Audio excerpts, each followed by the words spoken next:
This is the Cancer Boss Method podcast, the place to be when cancer sucks and you don't want it to. I'm Leslie Nance, survivor, cancer coach, and healing mentor. Come learn the truth about what your role is in your own healing. No BS, just real strategies from a cancer coach who has been there, done that. And I'm talking about healing.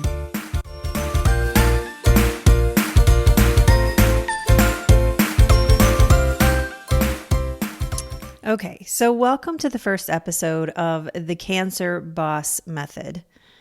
I really want to work in this podcast to be super transparent with you, not only about my own struggles through cancer, but also through my healing journey and what that looked like, how I became the boss of my cancer, how I teach others to become the boss of their cancer. And I know maybe you have a new diagnosis and you're looking for information and you've stumbled across books and you've stumbled across seminars and you've talked to your doctors and oh my gosh, it's a lot. You feel like you have to learn like a whole new language. And I don't want you to feel like that when you come here. When you come here, I want you to walk away with like ideas and being influenced and being encouraged and inspired to take action in your own healing. Because it's so important that we engage with healing. Yes, what our doctors do is important. Yes, it's important that we pay attention to nutrition. Yes, it's important that we pay attention to our physical body. But if we're not paying attention to our emotional body, to our spiritual body, we're really missing a lot of pieces of the puzzle. So I want this to be a place where we talk like no BS. I may drop a few like cuss words now and again or whatever, but that's just because I get super passionate when I talk about this subject.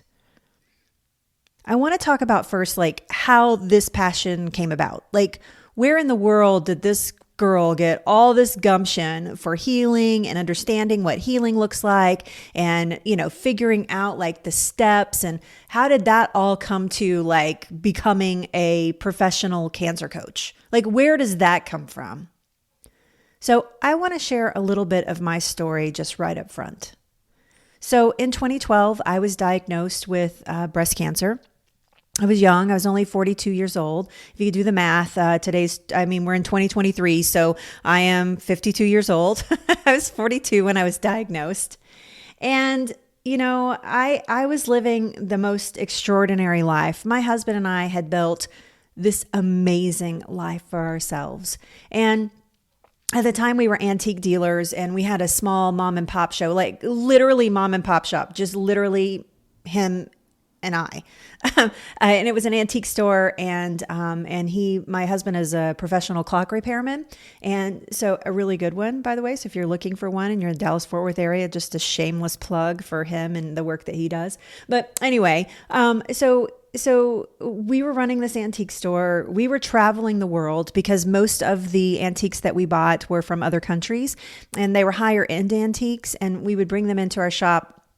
And we would sell the clocks that he had restored, and we sold these antiques and art, and it was just amazing. Like, had really built this amazing business, this amazing life for ourselves.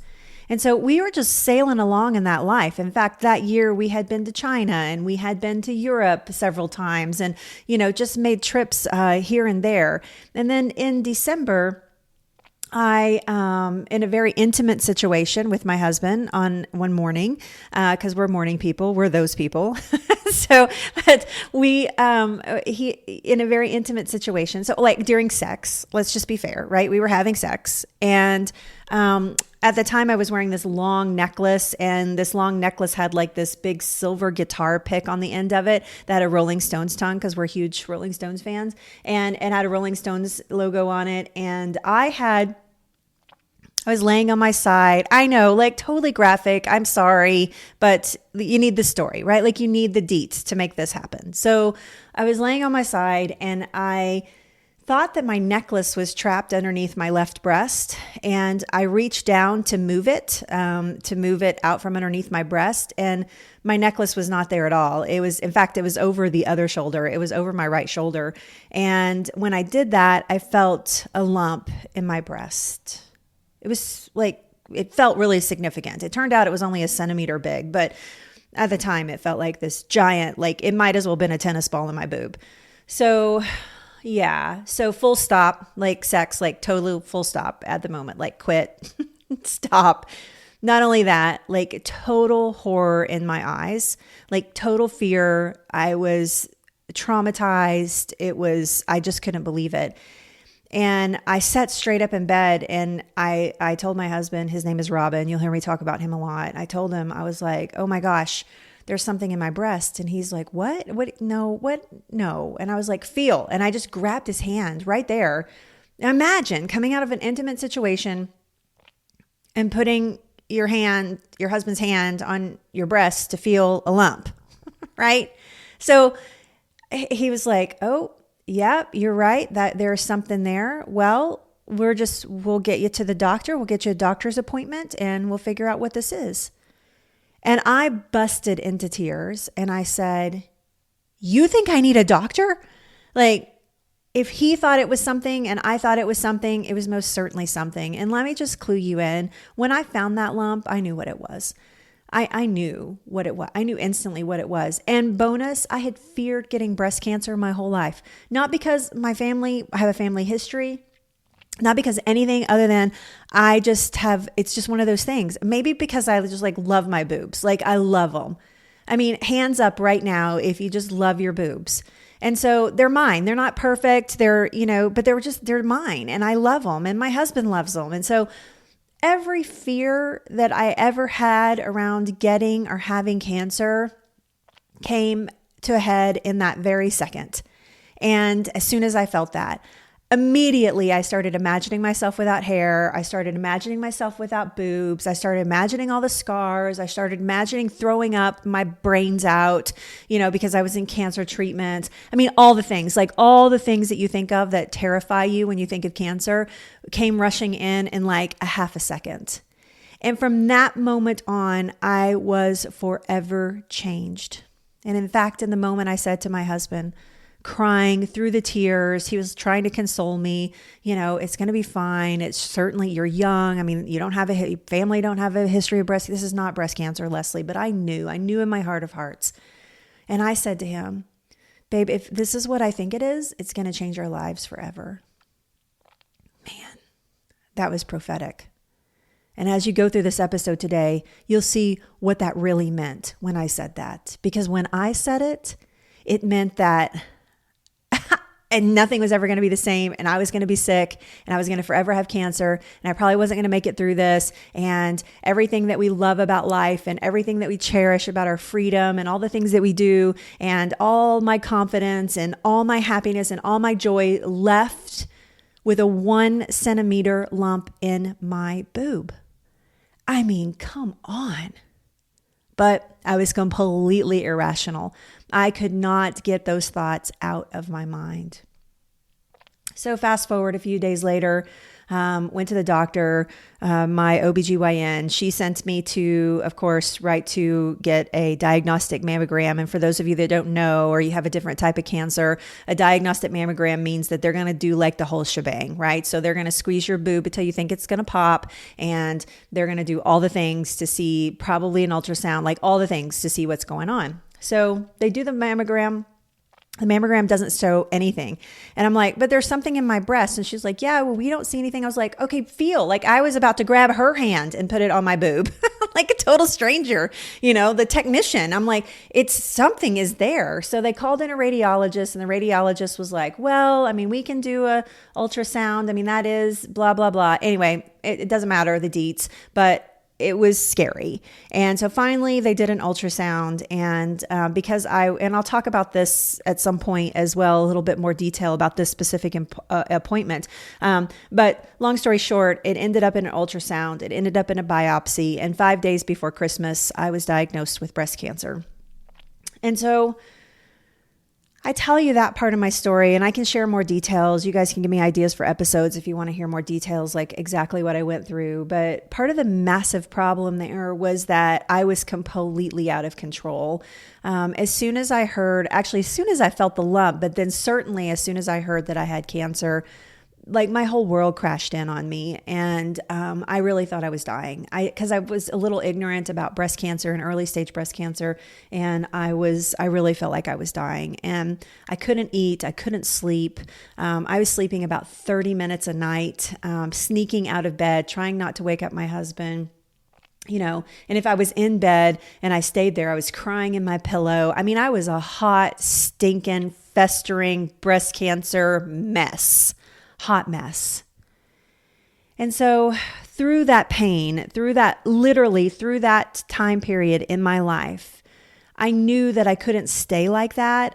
My rational mind says you can't keep acting a fool if you're going to fix this.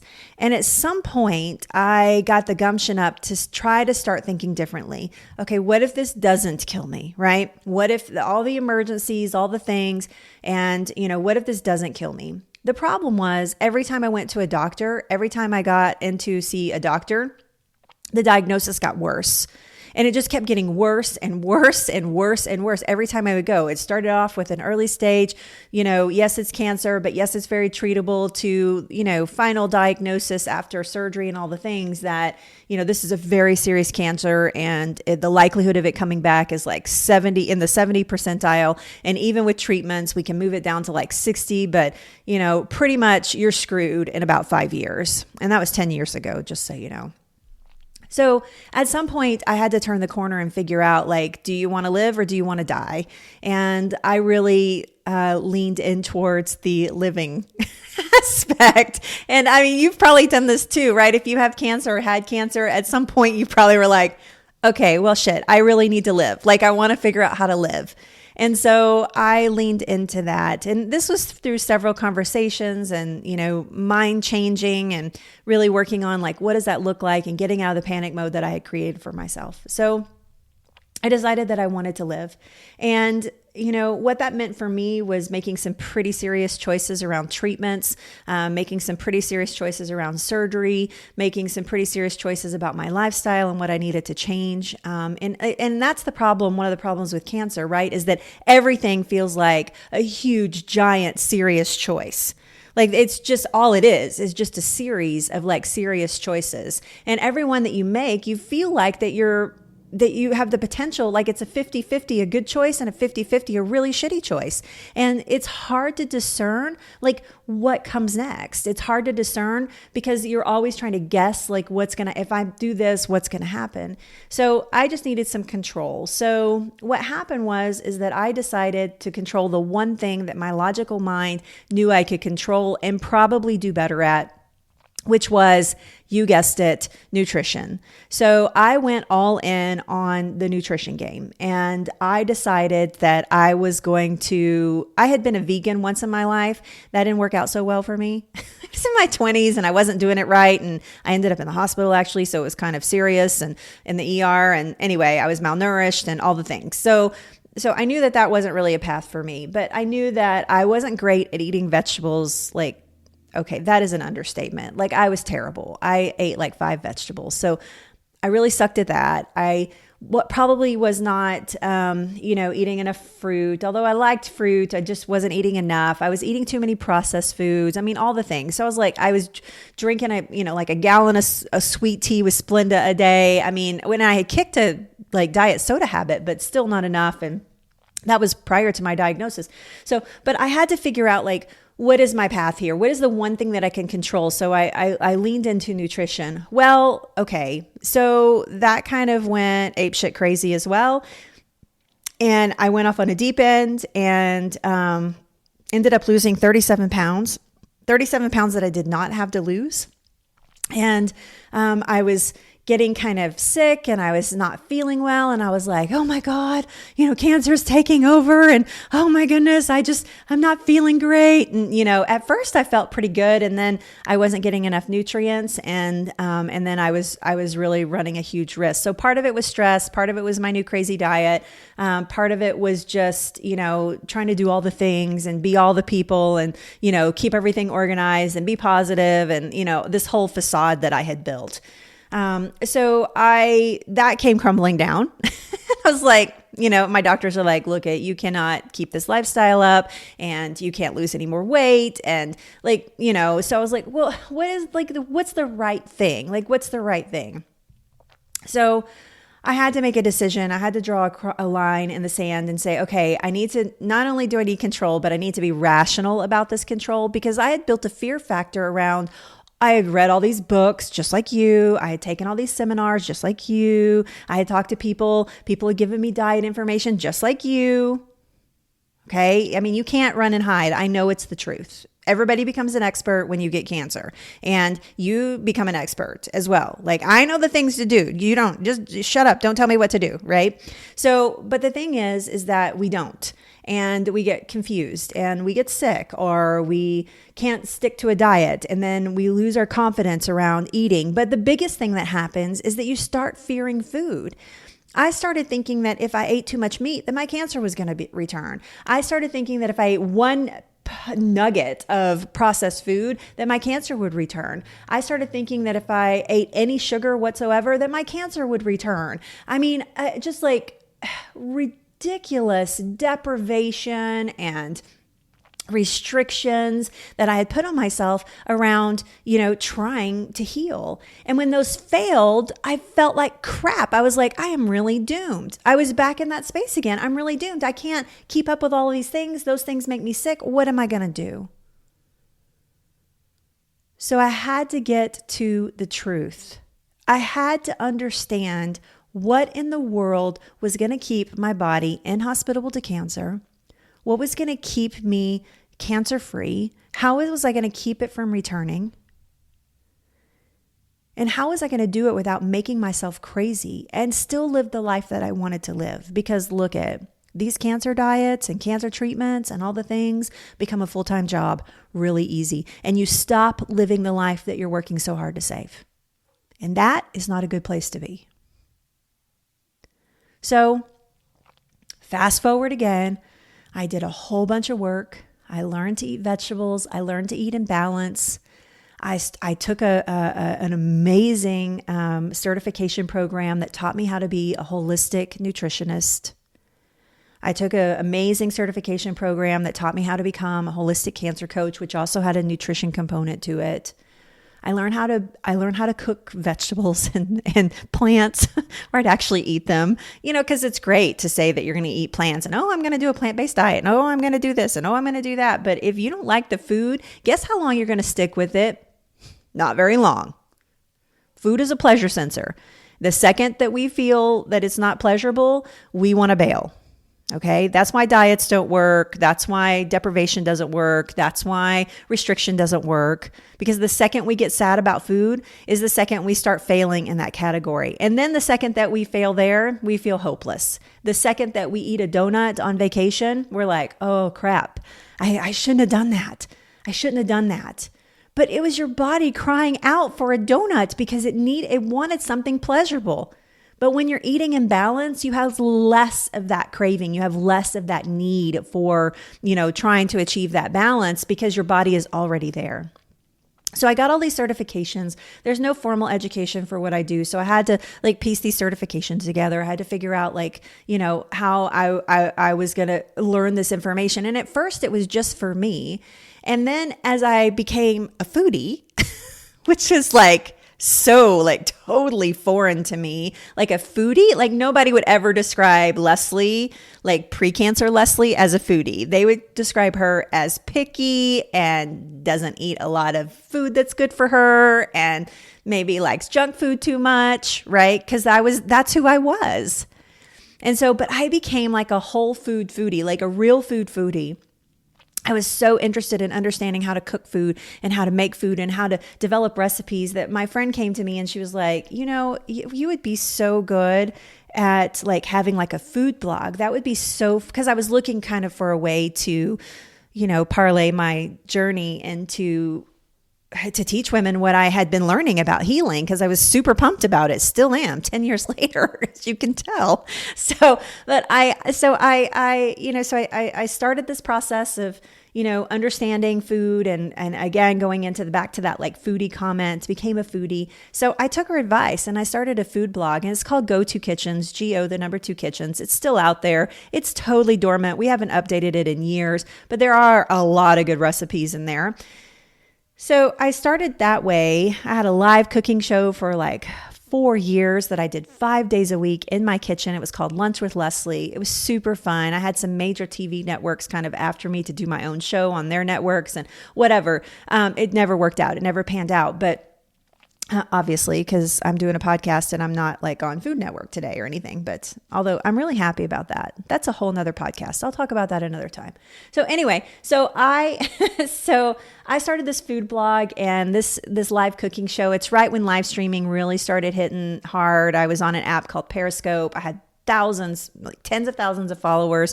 And I won, I got nominated for an award for it. It's like the biggest social media award that you can get. I mean, it was hot. It was fun. I love it. It's still out there, honestly, on YouTube, if you're ever interested to like go through the archives of any stage cancer and find it. But anyway, so I had that and that was great. And it was fun. And I loved doing it. And I even made pretty decent money doing it and all the things.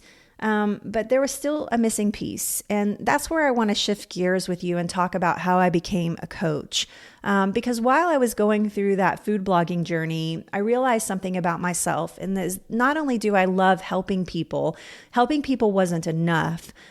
Just helping them, like guiding them. I truly wanted to encourage women for a transformation. I wanted to teach them what I knew about using cancer as a springboard into the life that they dream of, right? Whether it be a coach or going back to school or taking care of their grandkids full time or retiring or getting out and traveling or whatever it was, I wanted to teach them what I knew about coming out of a perfect life, going into complete tragic mode, right? And then going back into this new life post-cancer and using cancer as the catalyst that made this amazing life that I lead now, where I get to serve women around the world and teach them how to become a cancer boss. Hence the name of this podcast, Cancer Boss Method, right? Because Cancer Boss is like my thing. That's what we, become the boss of your cancer.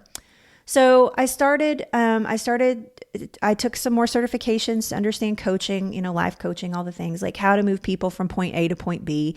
I found that I was naturally good at it, which was super fun to come to terms with. and I think all my clients would agree that it's just something that comes very natural for me and I'm very passionate about it. And so I started coaching my clients, and it was so fascinating, like what occurred. And I started taking on clients and coaching them through the process. And like one by one, I was seeing these women like go through this transformational process. And some of them like completely healing, like getting rid of cancer 100%, like stage 4 diagnoses and not having cancer anymore. And it was tremendous to watch this. And so I wanted to grow that. I wanted to do more. So I went from one-on-one coaching into a hybrid program, which is what I teach now. The Cancer Boss Method is actually a hybrid program where you get community sessions and you get one-on-one coaching. And I don't want to go too deep into that today, but becoming a coach is my purpose. It is the thing that I was put here on this earth to do. And I know how lucky I am to know that. So it's not lost on me. And I don't think that you need to live like an amazing full life and 100% know what you were put here to do. I'm just one of the lucky ones that actually, instead of cancer being a brick through the window, it began to feel, at first it was total shitstorm, brick through the window. But eventually I began to see it as a tap on the shoulder of like, hey, I know you have a perfect life, Leslie, but you got some stuff to do. You got people to help. You've got women to serve. You have a purpose and you need to go serve it. And so cancer just became that serving tray of that into my life. It really handed me my life's purpose on a silver platter. And so what I did when I became a coach is I became the woman that I needed so desperately in my own journey. Man, I'm telling you, if I could have found myself, I mean that kind of actually and kind of metaphorically. But if I could have found myself, okay, I found myself. But if I could have found myself right after I was diagnosed, I wouldn't have went through the craziness that I went through. And some of you may say, well, if you'd not gone through the craziness, you might not be here. That is true. But I also think that I still would have been exactly where I'm at. And I would have just gotten here faster. I just would have been at this place faster. So I truly became the woman that I needed in my own journey. A woman that could teach me, that could mentor me, that every once in a while would kind of hold my hand and tell me I was going to be okay. That would help me reframe my thoughts, that would help me change my fear to work for me and not against me, that would teach me how to keep my body inhospitable using nutrition and mindset, that would tell me that, you know what, that's the old way. And the old way might have served you for 42 years, Leslie, but you can't do that anymore. Somebody that would be honest with me, somebody that wouldn't pull any punches with me, but still love me. And I knew that they loved me. And I knew everything that they said to me was out of love and for my betterment, moving me towards a direction, moving me towards my purpose, moving me towards the life that I dreamt of. And so because I didn't have that woman, I became her.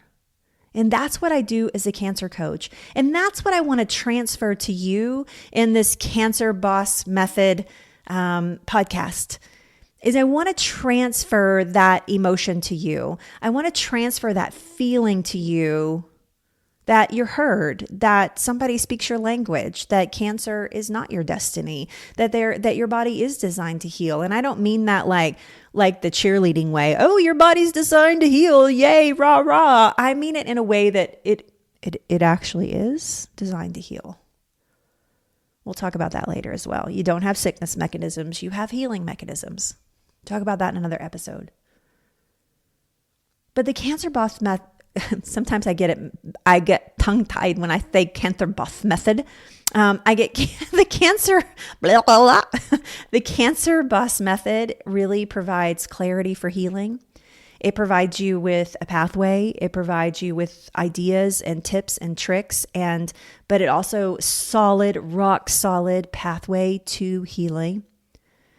It helps you to understand nutrition. So if you've been reading like a buttload of books and, one says vegan and one says protein and one says no carbs and one says carbs are okay and one says if you eat a banana, you're going to die. And the other one says, oh, you shouldn't eat nothing but bananas, right? Because you've been there, done that,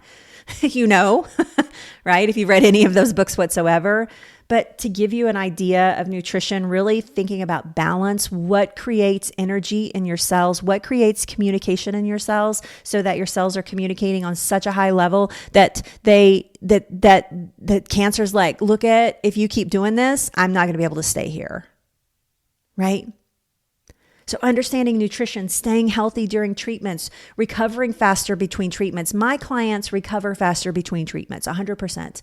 They recover faster. They have less side effects. They have better efficacy. There's not a doctor that one of my clients sees that would argue that point. But it's also, nutrition is great. Having a path to healing is great. But I'm pretty sure you just like your life back. Honestly, how many times have you sat there and thought to yourself, I just want my life back. I just want my life back. Now, I can't promise you I can give you your old life back. In fact, 9 times out of 10, I don't want you to have your old life back because your old life probably is what led you to the point of being diagnosed with cancer.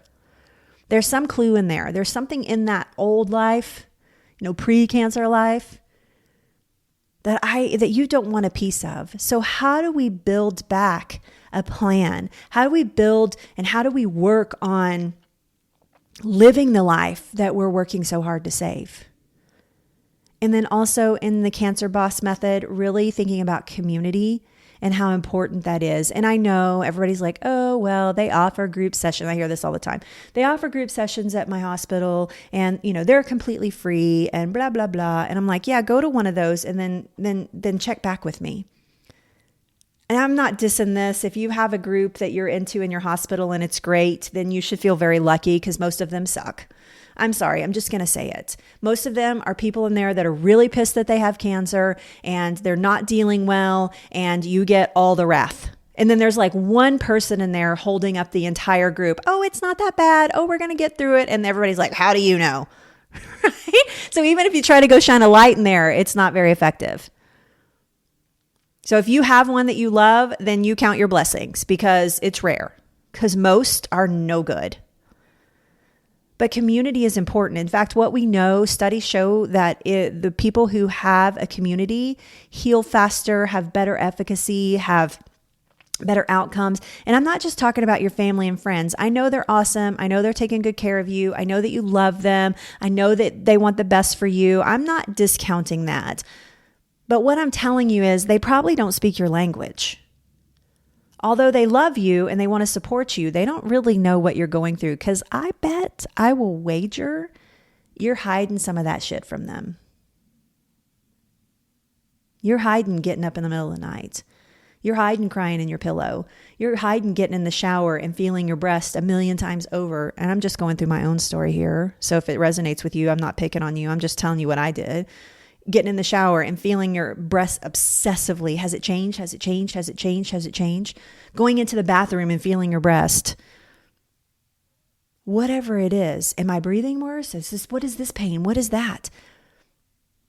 Imagine being in a group of women that you can go, okay, look at, I'm in the shower, like feeling my breast like 300 times a day. What did you guys do? How'd you get past that? Leslie, how did we get past that? Imagine having that kind of community of women who are there to share their stories, who are anxious to see you heal, that are excited and ready to celebrate with you when you have good news, and there and ready to hold you up when you have bad news. We cannot discount that as a massive healing path. And let me tell you, as a coach, I know how powerful that is. So this first episode was truly about just kind of getting to know me, kind of getting to know me as a coach, kind of getting to know me as a podcast. I used to have my own radio show, actually like in a radio station, like you went to the radio station and had your show, just like, drive time or whatever. I wasn't a DJ or anything. It was actually about health and wellness, and it was so fun, and I miss it. And so that's why I decided to like redo like the whole podcast idea, and come at it from a really personal perspective, because there were certain things you couldn't say on the radio, like shit. There's things that you couldn't say. So I wanted to do a podcast that, where I could just be super real. I could just talk about the struggles. We could talk about the things. We could, we didn't have to put a veil over it. So I hope you enjoyed the episode today. I hope that it brought you some joy. I hope it actually brought you some hope as well, some encouragement, because if I know anything, I know that cancer is not your destiny. I know that you're capable of healing. I understand it's rough. I understand how hard it is. I've walked thousands of women through this journey. I know sometimes people lose their lives to cancer. I know you probably fear losing your own. At the very least, you fear losing your independence or suffering. We all have those deep-seated fears. I know you're trying to stay positive and keep in that positive mentality. And I want to, positivity is great, but I don't want to skim over the problems either, because the second we don't deal with the problems is the second that we are really losing an opportunity for healing. So we want to make sure that we're talking about all the hard things, that we're talking about the things that suck, but also, reframing them to help us work for those bad things to work for us and not against us. So that's what the Cancer Boss Method podcast is going to be like. And this is just episode 1. So stay tuned. I don't know how many I'm going to do. I'm going to do these as I have time. So hopefully I'll stack up a few. I don't have to write a script from them, because I'm really just I'm going to spitball like I did today, and just let it flow out of me. So I'll probably just pick a topic and go. And so they're not going to be shiny and polished and all the things. They're just going to be real.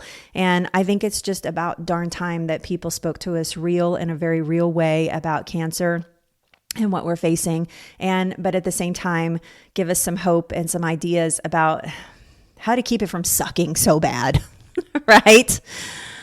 Okay. Well, again, I'm Leslie Nance, and I hope to see you on future episodes. You can reach out to us in all the socials I think this is in my outro, but I'm going to say it again right now. If you go to my website, anystagecancer.com, and you click on like the little Facebook icon and the Instagram icon, you can reach out to us in the socials. There's also a way to contact us there just by email. I'd love to hear from you. I'd love to hear your ideas. I'd love for you to surf over some topics so that we can talk about them and get super real. If you have questions or anything like that, don't hesitate. And if you want to connect with me, the best way to do that is from my website.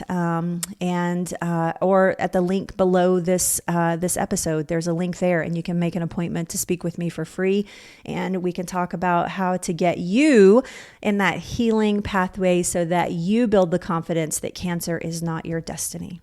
All right, thanks for joining today. If you have enjoyed this episode, it's time to connect. Make sure you follow this podcast and check out all the socials on anystagecancer.com.